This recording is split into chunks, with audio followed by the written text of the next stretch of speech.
on va dans cette vidéo apprendre à ne pas, c'est important, ne pas prononcer l'anglais à la française. Première chose, au niveau des sons voyelles, regardez, the ship sails on the sea et pas the sheep sails on the sea. Pourquoi? Parce que sheep avec un i-long, c'est le mouton et the ship,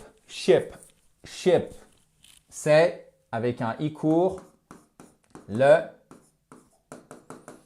navire. Donc en anglais, vous avez ces voyelles qui sont plus longues et ces voyelles qui sont vraiment arrêtées. Ship. Vous en avez d'autres aussi avec le A court, comme ceci. Alors attendez, je vais vous le noter correctement. Le A court, par exemple, can. Vous dites pas can, vous dites can. OK? Pouvoir, can. The ship sails on the sea. Vous voyez ici, c'est un i long. The sheep sails on the sea. Et là, qu'est-ce que vous avez? C'est pas sells, c'est pas to sell, qui signifie vendre, mais bien naviguer. To sail, naviguer. Donc, la première chose à faire, enfin la deuxième chose à faire, parce qu'on va voir dans un instant quelle est la première chose à faire, enfin dans 2 minutes, c'est vous focaliser sur les sons voyelles et notamment penser à ce qu'on vient de voir ici.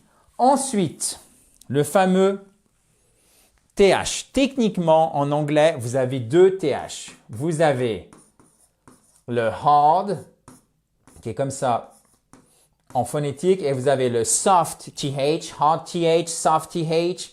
Donc, par exemple, dans there, vous avez un TH hard, vous faites vibrer les cordes vocales, there. Et vous avez le soft TH, comme par exemple dans thing. OK? One thing. There. Si vous avez du mal à faire la différence entre ces deux-là, je ne devrais pas vous le dire comme ça, mais franchement, soyons pragmatiques.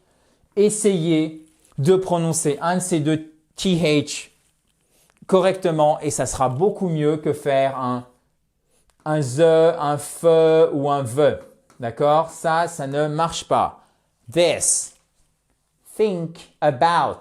Ça, c'est un soft TH. Ici, vous voyez, vous avez votre soft TH. Think about it. Et là, vous avez this is their thing. Hard, soft. There. Faites sortir la langue. Allez-y. Osez. Vraiment osez. There. Et ce mot se prononce exactement comme there, mais il n'a pas du tout la même signification, évidemment. Et maintenant, je vous avais promis l'élément essentiel d'une bonne prononciation en anglais pour ne pas prononcer l'anglais à la française. Il s'agit ici de l'accentuation qui en fait, en anglais, ça se dit stress. Et qu'est-ce que le stress avec double S? Évidemment, c'est notre accent tonique. Si vous êtes abonné à cette fabulous YouTube channel, si vous avez l'habitude de la visionner, d'ailleurs, si vous voulez vous abonner, c'est en bas à droite, vous cliquez ici. Vous m'avez déjà entendu parler de ce fameux stress, cet accent tonique, c'est dans les mots qui ont 2 syllabes ou plus en anglais, d'accord? Qu'est-ce qui se passe? Vous avez une de ces syllabes qui est accentuée, ça se matérialise dans la transcription phonétique, c'est d'ailleurs pour ça que cette dernière est précieuse parce qu'elle nous permet de repérer la place de l'accent tonique, ça se fait vraiment avec la pratique, il n'y a pas de grandes règles faciles que je pourrais vous donner.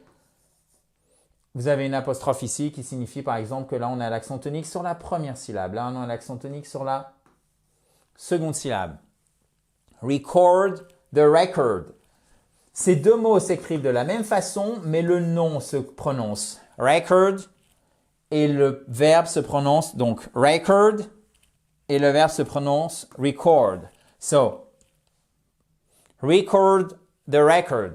Enregistre le disque. D'accord? L'enregistrement c'est a record, mais c'est aussi un disque de chanson. Record the record. OK, record the record.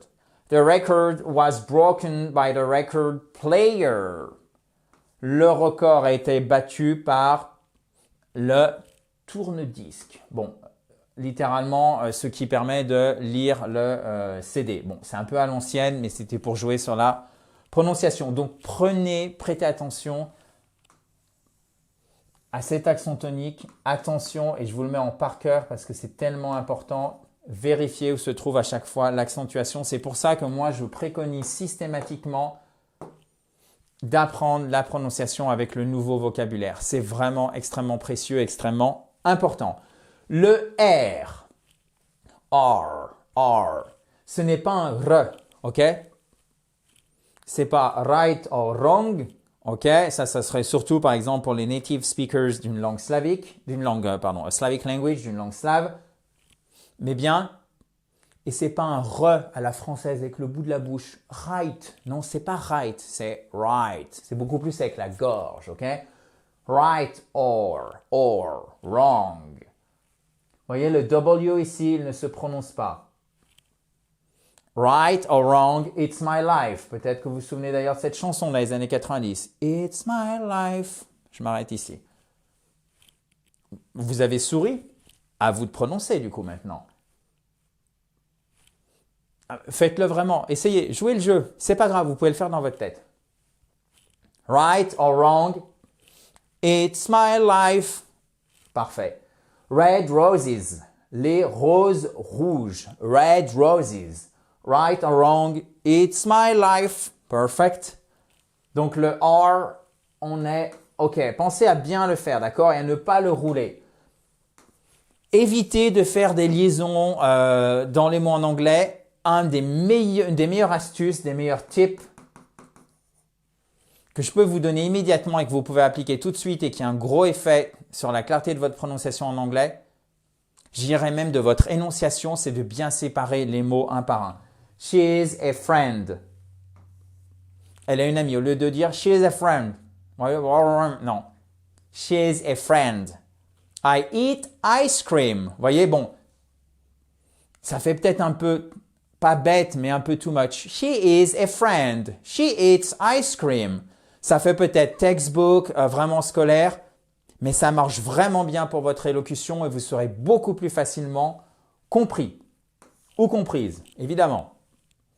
She is a friend. You are a good student. Ok, vous êtes un bon étudiant, un bon apprenant. I eat ice cream. Perfect. Et maintenant, faites attention aux faux amis. Alors, on s'éloigne un peu certes de la prononciation, mais quand je vous ai dit qu'il fallait apprendre la prononciation quand vous apprenez le vocabulaire, elle ne se suffit pas à elle-même, la prononciation. Il faut bien que vous pensiez derrière, est-ce que évidemment c'est le mot que vous voulez employer. Donc, library, c'est la bibliothèque, c'est pas la librairie. La librairie se dit bookstore. Et sensible, c'est raisonnable. Ce n'est pas sensible. Sensible, c'est sensitive. Sensitive, ok? Donc, encore une fois, là, pour ce dernier point, mais je voulais élargir le sujet, on s'éloigne un peu de la prononciation, mais pensez bien que la prononciation, ça ne suffit pas pour bien parler anglais. Il faut aussi penser au vocabulaire, à la grammaire, à la syntaxe, mais je ne voulais pas vous mettre 50 exemples. C'était simplement pour illustrer le fait que, et c'est la difficulté de parler une langue, quand on énonce une phrase, il faut l'ordre des mots qu'on appelle syntaxe, le bon vocabulaire, la bonne prononciation qui est tellement importante en anglais, et bien évidemment, est-ce qu'on arrive à faire passer son message? Est-ce que ça correspond aussi à la culture de l'autre? Est-ce que c'est choquant, pas choquant? Est-ce que ça va? Au sens, est-ce qu'on a mis les formes, etc., etc. Donc, il faut vraiment penser à tout un tas de choses. C'est pour ça que ça demande de la pratique, parce qu'il y a beaucoup de choses à faire en même temps. Et d'un autre côté, il y a presque une infinité de phrases, même avec des mots assez simples. Imaginez, vous connaissez 1000 mots. Même avec 1000 mots, vous avez des dizaines de milliers de possibilités de phrases. Alors, qui peuvent se ressembler, mais c'est pour ça qu'il faut, de toute façon, pratiquer. Si vous ne voulez plus prononcer l'anglais à la française, je pense par contre sincèrement déjà que cette vidéo permet de bien dégrossir le sujet, comme on dirait le thème, le sujet. topic. Exactement. D'ailleurs, vous pouvez télécharger les slides que vous voyez ici. Il suffit de cliquer sur le i en haut à droite ou sur le lien qui est juste en dessous dans la description, notamment si vous êtes sur mobile ou sur tablette. Je vous dis quant à moi, chers amis, à très vite dans la joie et la bonne humeur. Thank you very much. Bye bye.